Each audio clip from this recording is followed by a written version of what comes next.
कालिका पुराण के 30वां अध्याय शुरू कर रहे हैं।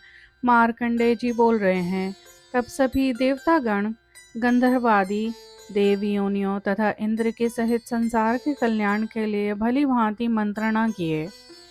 सभी इंद्र आदि देवता निश्चय करके मुनियों के साथ शरण लेने योग्य शरण स्थान अजन्मा व्यापक नारायण के निकट गए। उन जगत के स्वामी गोविंद वासुदेव के सामने जाकर उन्हें प्रणाम कर सभी देवताओं ने उन गरुड़ ध्वज की स्तुति की। देवगण बोल रहे हैं, हे देवों के देवेश, जगत के कारण मूल तत्व काल स्वरूप वाले, जगत कर्ता, प्रधान और पुरुषमय, स्थूल तथा सूक्ष्म जगत व्यापी, पर के भी ईश्वर पुरुषोत्तम भगवान, आपको नमस्कार है। आप सभी प्राणियों के कर्ता हो, पालन करता तथा विनाश करता भी आप ही हो। आप ही माया रूप से संसार को मोहित करते हो। जो हुआ है, जो होने वाला है या जो इस समय हो रहा है, हे परम ईश, वह सब तथा स्थावर और जंगम आप ही हो। आप अर्थ चाहने वालों के लिए अर्थ, काम चाहने वालों के लिए काम, धर्म चाहने वालों के लिए धर्म तथा निर्वाण चाहने वालों के लिए मोक्ष आप ही हो। आप ही कामुक, अर्थातुर, धार्मिक और शाश्वत गति भी आप ही हो। अर्थात उपास्य और उपासक दोनों आप ही हो। आपके मुंह से ब्राह्मण, बाहुओं से क्षत्रिय, जंघों से वैश्य तथा पैरों से शूद्र उत्पन्न हुए हैं। हे विभु, सूर्य आपके नेत्र से तथा चंद्रमा आपके मन से, वायु तथा अन्य प्राणपानादि 10 प्राण आपके कान से उत्पन्न हुए हैं।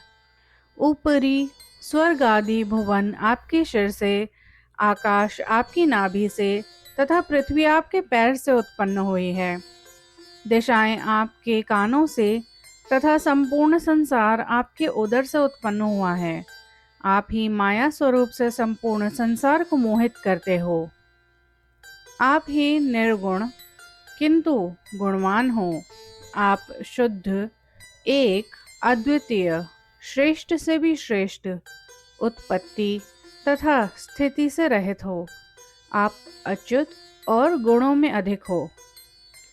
हे जगत के स्वामी, आप आदित्य, वसु आदि देवताओं, यक्षों, साध्यों, मरुदगणों एवं मोक्ष चाहने वाले मुनियों द्वारा चिंतन किए जाते हो। विशेष विज्ञान वाले भोग रहित तपस्वी मुनिजन आपको ही चित्त और आनंदमय जानते हैं।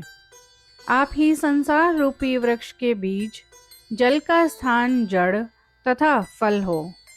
आप लक्ष्मी के साथ पद्माकर के समान शोभायमान होते हो।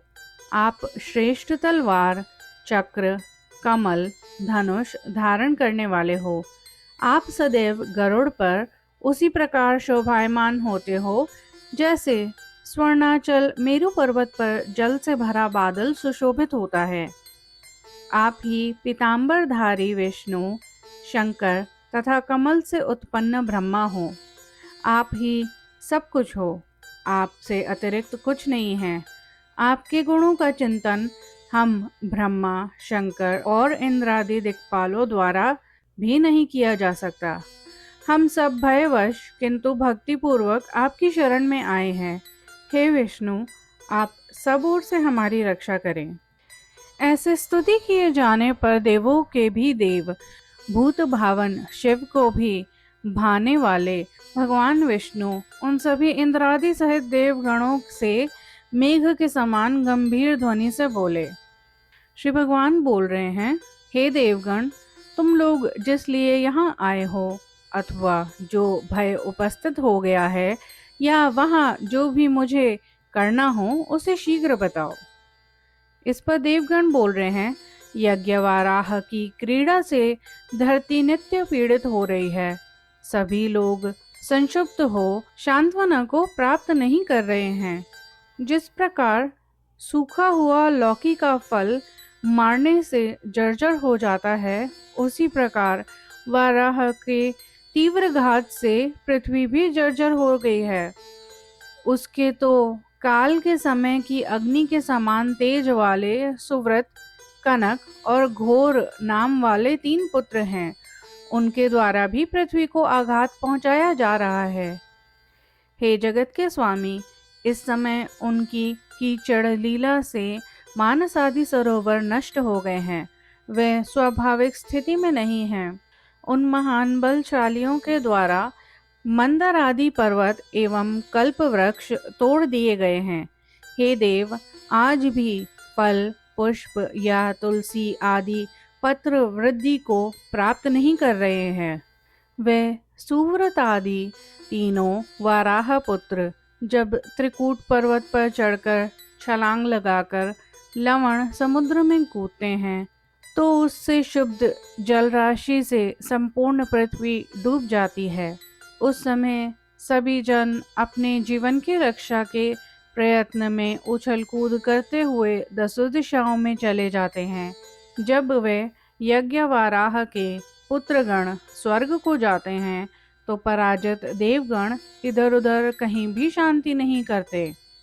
हे जगतपति, वे पर्वत उन वाराह पुत्रों की अपने शिखर पर ही जाती हुई क्रीड़ाओं से बहुत अधिक मात्रा में अधोगति को प्राप्त हो गए हैं।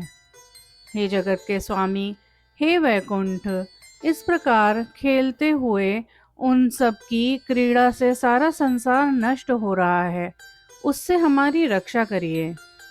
उन सब देवों की कही हुई उपयुक्त बातों को सुनकर विष्णु ने विशेषकर शंकर एवं ब्रह्मा को लक्ष्य कर देवताओं से कहा, हे शंकर, जिसके कारण सभी देवता और यह सृष्टि महान दुख को प्राप्त कर रही है तथा संपूर्ण संसार नष्ट हो रहा है, मैं उस वाराह शरीर को छोड़ना चाहता हूँ, किंतु उससे अत्यधिक आसक्ति होने से मैं उसे अपनी इच्छा से नहीं छोड़ पा रहा हूँ।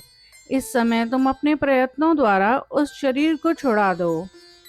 हे ब्रह्मा, आप कामारी शिव को तेज से पुष्ट करें तथा देवगण भी शिव को तेज से पुष्ट करें, जिससे वे वाराह को मार डाले। रजस्वला के संपर्क तथा ब्राह्मणों को मारने के कारण यह शरीर पाप युक्त हो गया है, उसे अब छोड़ना ही उचित है।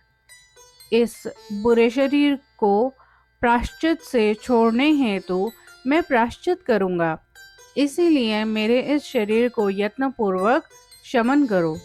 मेरे द्वारा सदैव पाली जाने वाली प्रजा ही मेरे कारण नित्य प्रतिदिन कष्ट पा रही है, अतः मैं प्रजा के हित के लिए अपने वाराह शरीर को छोड़ना चाहता हूँ।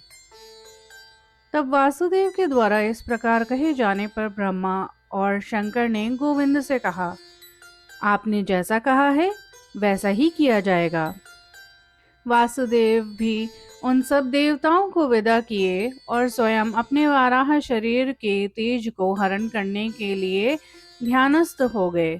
धीरे धीरे उन माधव ने जब तेज का हरण कर लिया, तब वे वाराह का शरीर सत्वहीन हो गया।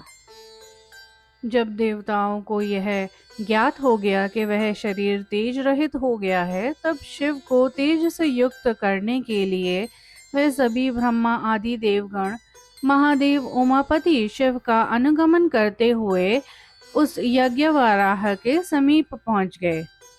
सभी देवताओं ने अपने अपने तेज वृषभध्वज शिव को धारण कराया, जिससे वे अत्यंत बलवान हो गए।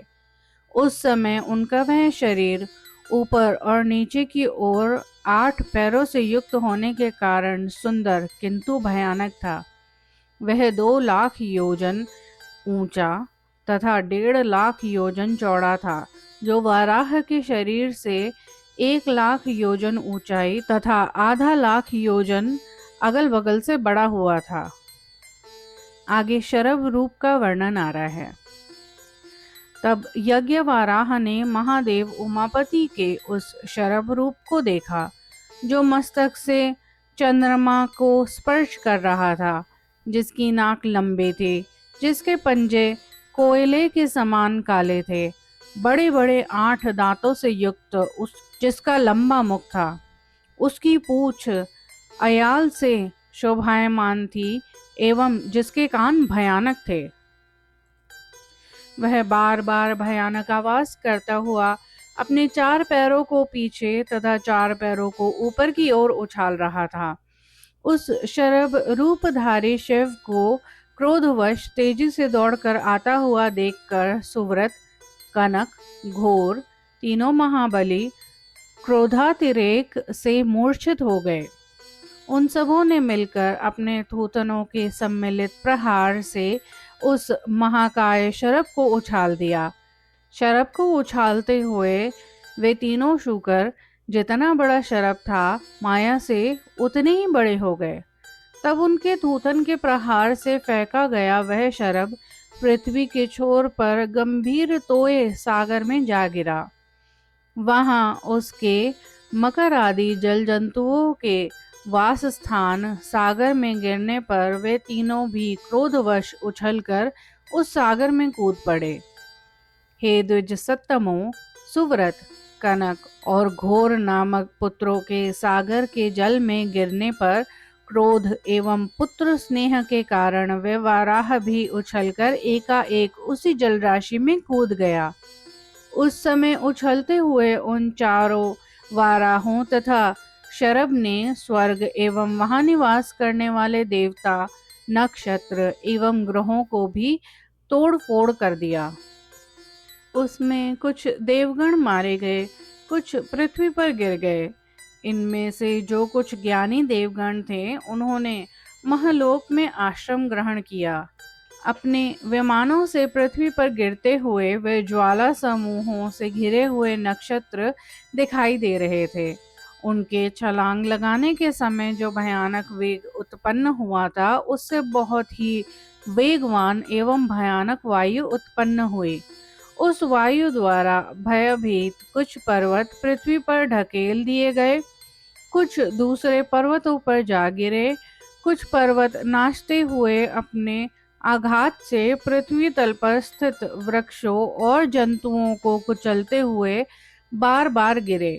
उन चलते हुए पर्वतों ने बहुत सी प्रजा को नष्ट कर दिया। वे वायु के वेग के कारण पृथ्वी पर परस्पर टकराते और चलते हुए ऊंचे पर्वत के समान दिखाई दे रहे थे तथा समुद्र में शरभ और वाराह के गिरने पर उन पर्वतों के समान उठती हुई जल राशियां दिखाई दे रही थी। उनके गिरने से उत्पन्न वेगवश अपनी जल राशि के उछाल दिए जाने पर क्षण भर में वे सभी समुद्र जलहीन हो गया। उन सब फेंके हुए जल राशि के धरती पर आ जाने से डूबती हुई समस्त प्रजा क्षण भर में नाश को प्राप्त हुई। उस समय जल में सब तरफ से डूबती मरती मरने वाली प्रजा भयभीत तथा दुखी हो हा पिता, हा माता कहकर करुण विलाप कर रही थी। जिस स्थान पर उन वाराहों के साथ शरभ गिरा था, वहां की भूमि पैर के वेग से फटकर नीचे चली गई। पृथ्वी का दूसरा भाग उठकर पर्वतों तथा उस समय उठे हुए आंधी के साथ जनलोक को भी चंचल कर दिया।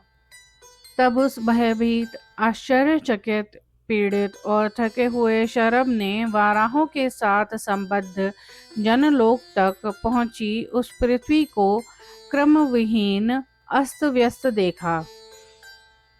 उन सब वाराहों ने दाढ़ों, खुरों, थूथनों के भयानक आघात तथा शरीरों के उछाल से एवं शरभ ने भी अपने दाढ़ों, तीखे नाखूनों, खुरों, थूथन और पूंछ के तीव्र ध्वनि प्रहार से युद्ध करना आरंभ कर दिया। एकमात्र महान शरभ रूपधारी शिव ने अकेले ही उन चारों वाराहों के साथ हजारों वर्षों तक युद्ध किया। उनके प्रहार से वेग, भ्रमण, आने जाने, टकराने तथा अलग अलग गिरने से सभी नाग कद्रू के पुत्र नागों सहित पाताल में प्रवेश कर गए।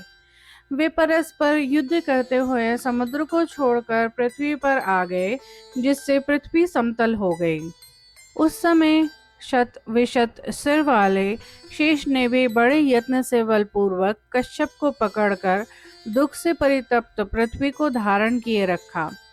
इस प्रकार तीनों पुत्रों सहित वाराह तथा शरभ के युद्ध में अनंत के दबकर वामन होने, पृथ्वी के समतल हो जाने और चलते हुए पर्वतों के कारण प्राणियों के नष्ट होने तथा उछले हुए समुद्र की जलराशि से समस्त जगत के जलमग्न हो जाने पर चिंतित हो देवताओं में ज्येष्ठ पितामह ब्रह्मा ने विष्णु से यह कहा।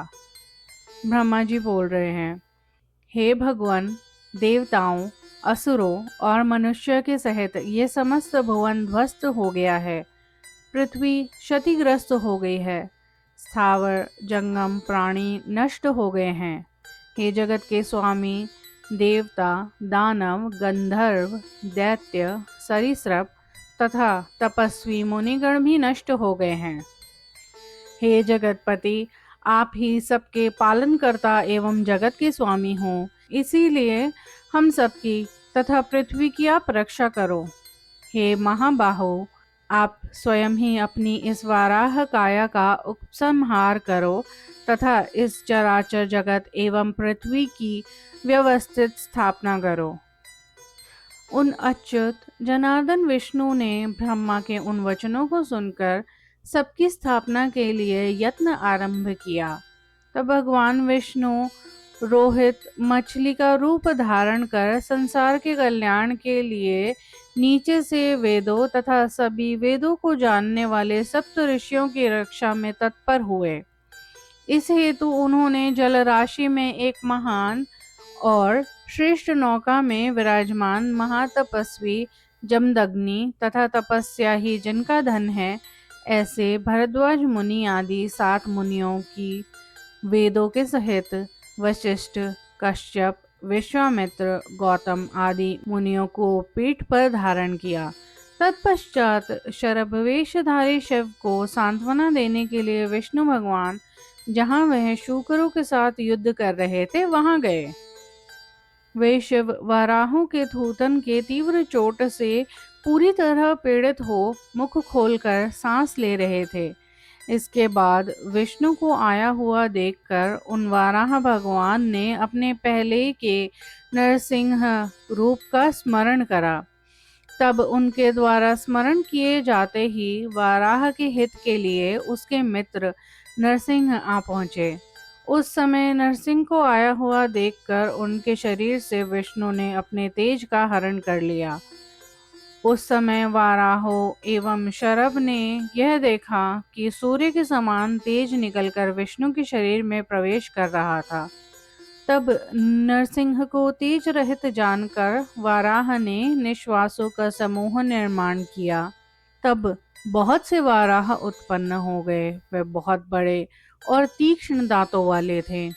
उन मायावी निर्भय दांत वाले वाराहों ने नरसिंह के साथ शरभवेशधारी शिव से युद्ध किया तथा गिरीश शिव का बहुत अधिक मर्दन किया। वे किसी क्षण विशाल पक्षी का रूप धारण कर लेते थे तो किसी क्षण गाय, घोड़े, मनुष्यों का ही रूप धारण कर लेते थे।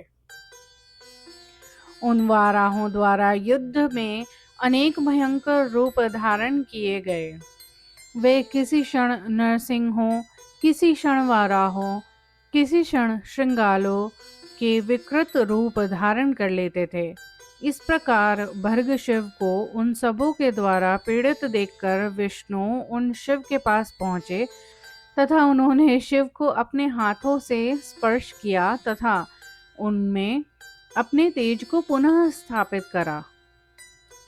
इसके बाद प्रभावशाली विष्णु द्वारा स्पर्श किए जाने पर वे शरभ वेशधारी शिव अत्यंत प्रसन्न, हर्षित तथा बलवान हो गए।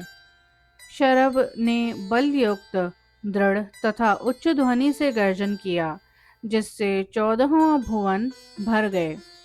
गर्जना करते हुए उनके मुख से निकले हुए जलकणों से विशाल शरीर एवं महान बल वाले अनेक गण उत्पन्न हुए।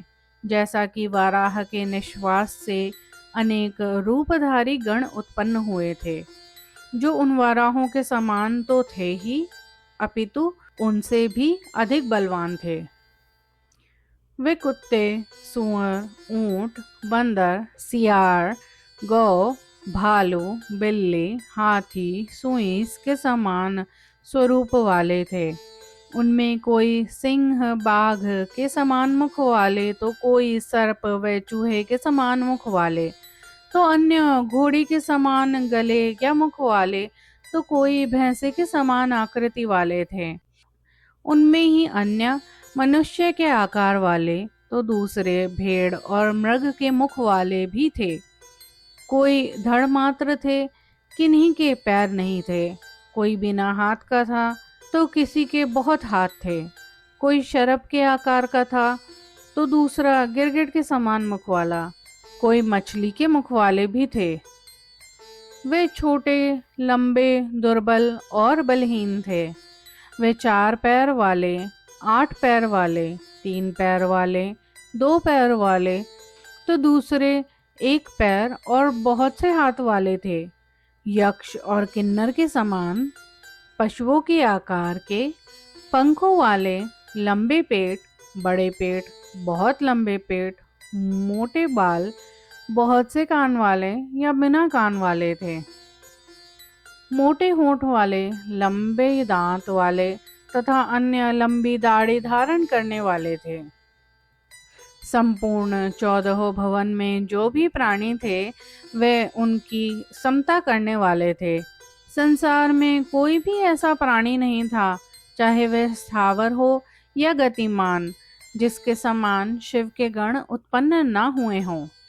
वे भिंदीपाल, खड्ग, परिघ, तोमर, शंकुल, तलवार, गदा, पाश, शंकु, खटवांग, त्रिशूल, कपाल, शक्ति, आरे, अंकुश, बाण की फाल, लाठी तथा त्रिकंटक से युक्त थे।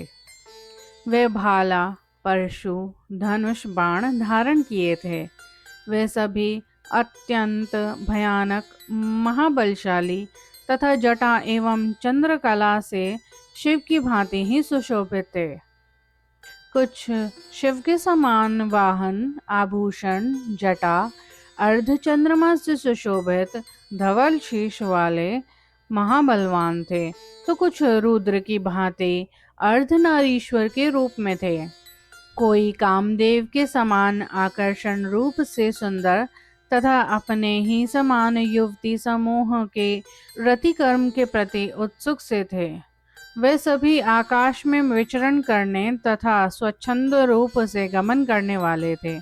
कोई नील कमल की पंखुड़ियों के समान सांवले, कोई श्वेत, कोई लाल, रक्त, पीत, चितकबरे, हरे तथा अन्य भूरे, आधे लाल, आधे पीले, आधे नीले, तो दूसरे सफेद रंग के थे।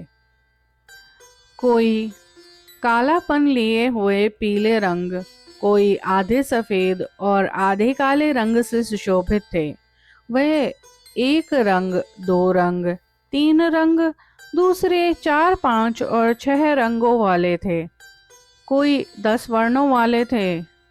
वे रुद्रगण डिंडिम, पटह, शंख, भेरी, काहल, झांझर, मंडुक, झांझरी, मर्दल, वीणा, तंत्री, पंचतंत्री, शकर, दुर्दुर, गोमुख, आनक, कूंड, करताल और हाथ की तालियों को बजा रहे थे तथा बारंबार हंस रहे थे। वे सब प्रसन्नता से वाराहों के सामने खड़े हो गए। वे शरभ वेशधारी भगवान वृषध्वज शंकर ने उनसे कहा, हे महाबलियों, तुम सब क्रूर होकर क्रूर कर्म, क्रूर दृष्टि, क्रूर युद्ध के द्वारा वाराह के इन गणों को मार डालो। तब वे सब अनेक आकार और श्रेष्ठ शस्त्र धारण करने वाले, क्रूर दिखाई देने वाले, शारभेय रुद्रगण वाराह के गणों के साथ युद्ध करने लगे। वे सभी दोनों पक्षों के गण प्रलयकालीन जल में डूबे हुए त्रिलोकी को छोड़कर आकाश में ही संचरण करते हुए आकाश में ही युद्ध किए। जिस प्रकार महान आंधी बादलों को क्षण भर में नष्ट कर देती है, उसी प्रकार शिव के गणों ने महाबलशाली उन वाराह गणों को क्षण भर में मार दिया। उन वीर वाराह गणों के मारे जाने पर समुद्र में पूर्व पश्चिम फैला हुआ वाराह ये क्या, ऐसा सोचने लगा। इस प्रकार सोचते हुए उसके अपने ही अंतर में जाकर जनार्दन विष्णु ने उस वाराह शरीर के हित में देह त्याग करने संबंधी सभी बातों का ज्ञान करा दिया। तब महाबलशाली शरभ रूप भगवान शिव ने अपने दांतों के अगले भाग से नरसिंह को कमर से 2 भागों में बांट दिया। नरसिंह के 2 भागों में बट जाने पर उनके मनुष्य वाले भाग से दिव्य रूप वाले नर नामक ऋषि उत्पन्न हुए तथा सिंह वाले भाग से नारायण नाम से ख्यात महातेजस्वी मुनि के रूप में जनार्दन हो गए। नर नारायण दोनों ही सृष्टि के लिए उत्पन्न हुए। ये दोनों ही महान बुद्धिशाली थे। दोनों ही का शास्त्र, वेद और तपस्या में अद्वितीय प्रभाव था। उन दोनों को अपने मत्स्य रूप आश्रित नौका में रखकर वाराह वेशधारी विष्णु पुनः शरभ के समीप पहुंच गए। संसार के कल्याण हेतु मैं अवश्य शरीर त्याग कर दूंगा। मेरी इस प्रतिज्ञा को जो मैंने पहले किया था, उसी के लिए यह उद्यम ब्रह्मा, विष्णु और महेश ने सम्मिलित रूप से किया है। तब उस शुक्र शरीरधारी परमेश्वर ने ऐसा सोचकर शरभ रूपधारी देवादिदेव महाबली शिव से ये कहा, हे महादेव, तुम मुझे मार दो। इस शरीर को मैं निसंदेह देवताओं, ऋत्विजों एवं जगत के कल्याण के लिए छोड़ दूंगा। हे महाभाग, मेरे अंगों के समूह से अलग अलग यज्ञ यूप श्रुवादि यज्ञ पात्रों का निर्माण करो। तब संसार के कल्याण के लिए इन कनक, सुव्रत और घोर नामक तीनों से जगन्मयी पृथ्वी का कल्याण करो। यज्ञ से ही देवता तथा अन्न का उपयोग करने वाली प्रजा, सब कुछ यज्ञ से ही सदा उत्पन्न होने वाला है। क्या सारा जगत ही यज्ञमय है? इस पृथ्वी ने अपनी मलिनावस्था में जिसे गर्भ में धारण किया था, उससे उत्पन्न हुए को स्वयं यह देवी बहुत समय तक छिपाए रखेगी। हे आयुष्मान, समय पर जब दुखी होकर वह स्वयं तुमसे इसके वध के लिए कहेगी, उस समय तुम सब इसे मारोगे। जब यह भारती पृथ्वी 100 योजन तक नीचे समुद्र में डूब जाएगी, तब श्रृंगी वाराह रूप से इसका पुनः उद्धार करूंगा। कार्य हो जाने पर तुम्हारा पुत्र उस शरीर को छोड़ देगा और रुद्र से उत्पन्न हो शाणमातुर नाम से देवताओं का सेनापति बनेगा। महाबली यज्ञ वाराह द्वारा ऐसा कहने पर ज्वाला समूह से अत्यंत प्रज्वलित करोड़ों सूर्य के समान प्रकाशित एक महान आश्चर्यजनक तेज वाराह के शरीर से निकलकर भगवान विष्णु के शरीर में प्रवेश कर गया। वाराह के उस तेज के विष्णु में प्रवेश हो जाने पर स्वयं विष्णु ने सुव्रत, कनक और घोर से तेज का हरण कर लिया। उनके भी शरीर से ज्वाला समूह सा प्रज्वलित तेज अलग अलग निकलकर उनके पिता की ही भांति ही विष्णु में प्रवेश कर गया। तब हरि, ब्रह्मा और महादेव ने वाराह के उपयुक्त वचनों को सुनकर उत्तर में हाँ ऐसा कहकर उनके शरीर त्याग करने के लिए उत्तम प्रयत्न किया। तब शरभ ने अपने धूतन के प्रहार से कंठ के मध्य प्रहार करके उसे काटकर वाराह के शरीर को उस जल में गिरा दिया। उसको पहले मार कर सुव्रत, कनक एवं घोर का भी गला काटकर उन्हें मार दिया। उस महासमुद्र के जल में प्राण छोड़े हुए वह कालानल के समान शब्द करते हुए गिर गए। उन वाराहों के जल में गिर जाने पर पुनः ब्रह्मा, विष्णु एवं महेश एकत्रित हो सृष्टि के संबंध में विचार करने लगे। तब हर के सभी गण शिव के समीप आ गए।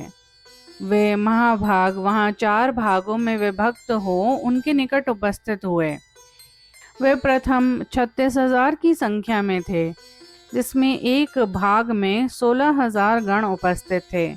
वे अनेक रूप धारण करने वाले जटाजू तथा अर्धचंद्र से सुशोभित थे। वे सभी सब प्रकार के ऐश्वर्यों से युक्त, ध्यान निरत, मद मत्सर से मुक्त थे, जिनके पाप क्षीण हो गए थे। ऐसे वे महाभाग शिव से अत्यधिक प्रीति करने वाले श्रेष्ठ योगी जन थे। वे न तो कभी विशेष संचय करते थे, न किसी के प्रेम संबंध में बंधते थे। वे सब यति, संसार से विमुख एवं योग में निरत थे। वे व्रतधारी, निर्दोष, ध्यानावस्थित महादेव को घेर कर परिषद करके रुचिपूर्वक रह रहे थे। ज्यों ही अंबिकापति शिव परम ज्योति के रूप का चिंतन करते हैं, त्यों ही वे सब शिव के पार्षद उन्हें घेर लेते हैं। वे 16 करोड़ गण यतिव्रत को धारण करने वाले, सिंह बाघ के समान रूप वाले तथा अणिमादि सिद्धियों से युक्त होते हैं। दूसरे शिव की कामना करने वाले तथा उनके मनोविनोद में सहयोगी बताए गए हैं। वे सब विचित्र रूप, विचित्र आभूषणधारी और जटा तथा अर्धचंद्र से सुशोभित, शिव के समान रूप वाले, विशालकाय, वृषभ की चिन्ह वाली ध्वजा धारण किए, पार्वती के रूप वाली स्त्रियों के साथ वहां आए। वे विचित्र मालाएं तथा आभूषणों को धारण किए दिव्य चंदन के गंध से सुशोभित थे। वे सुसज्जित हो क्रीड़ा करते हुए शिव के पीछे चल रहे थे। श्रृंगार युक्त वेश तथा आभूषण से युक्त ये गण 8 करोड़ थे। वे अर्धनारीश्वर होते हैं, क्योंकि भगवान शिव स्वयं अर्धनारीश्वर है। वे जो हर के समान हैं और ध्यानावस्था में प्रवेश करते हैं। जब शिव उमा के साथ सुखपूर्वक रमण करते रहते हैं, उस समय ये अर्धनारीश्वर उनके द्वारपाल होते हैं। जब वे आकाश मार्ग से जाते रहते हैं, उस समय वे उनका अनुगमन करते हैं तथा ध्यान में स्थित शिव की जलादि से नित्य सेवा करते हैं। अनेक शस्त्रों को धारण करने वाले शिव के गण प्रथम कहे जाते हैं। ये युद्ध में लड़ने वाले महान बलशालियों का भी वध कर डालते हैं। वे महाबली वीर संख्या में 9 करोड़ हैं। शिव के दूसरे गण ताल, मृदंग, पणव आदि के बाजे बजाते तथा मधुर स्वर में गान गाते और नृत्य करते हैं। संख्या में 3 करोड़ शिवगण अनेक रूप धारण कर महेश्वर शिव के विचरण करते समय निरंतर उनका अनुगमन करते हैं। वे सभी मायावी वीर, शास्त्रार्थ में निपुण, सब जगह सब कुछ जानने वाले तथा सदैव सब जगह गमन करने वाले हैं। वे क्षण भर में अपनी गति से सभी भुवनों में बार बार जाते हैं। वे अणिमादि 8 ऐश्वर्य से युक्त तथा महान बलशाली हैं। दूसरे रुद्र नामक गण जो जटा और अर्धचंद्र से सुशोभित हो, देवराज इंद्र की सेवा में सदैव स्वर्ग में रहते हैं। इनकी संख्या 1 करोड़ है और वे सभी अधिक बलवान हैं। ये गण निरंतर शिव की सेवा किया करते हैं, पापियों को मोहित करते हैं, धार्मिकों का पालन तथा पाशुपत व्रतधारी शिव भक्तों पर कृपा किया करते हैं। ये निरंतर प्रयतात्मा योगियों के विघ्नों का नाश करते हैं। ये शिव के सभी गण 36 करोड़ हैं। ये वाराह गणों के नाश के लिए तथा संसार के कल्याण के लिए एवं शंकर की सेवा के लिए उत्पन्न हुए थे। वाराह के गणों तथा नरसिंह को देखकर हरि का ध्यान करते हुए जब स्वयं शरभ रूपधारी शिव ने ध्वनि किया था, उस समय उनके सीकर बंधुओं से उत्पन्न होने के कारण इनमें ऐसी भिन्नता पाई जाती है। क्रूर दृष्टि, क्रूर कर्म तथा क्रूर युद्ध से इन वाराह गणों को मार डालो, ऐसा शिव के कहने के कारण ही ये क्रूर कर्म वाले तथा भयंकर रूप से उत्पन्न हुए। ये महान ओजस्वी रुद्रगण सदैव क्रूर कर्म नहीं करते, वे देखने में ही क्रूर होते हैं, कार्य से नहीं। इन्हें जो कुछ फल, जल, पुष्प, पत्र, जड़ निवेदन किया जाता है उसका तथा वनों और पर्वतों के शिखरों आदि से ये जो कुछ पत्र पुष्प आदि ले आते हैं, ये उसी का भोग करते हैं।